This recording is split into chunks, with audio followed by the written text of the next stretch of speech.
həm 80 illiyi, həm də ki, Şirvanın məşhur yazarlarından biridir.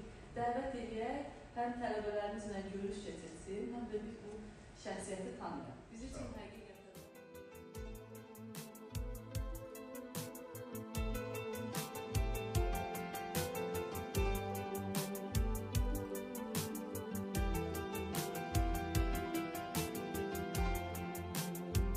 O qəribə, o maraqlı sağlarında bir maraqlı oyun vardı. Yoldaş, sənin kimi vardı.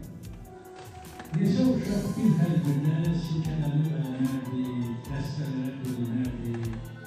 Bu dəstədən o dəstəyə səs qopardı. Yoldaş, sənin kimi vardı.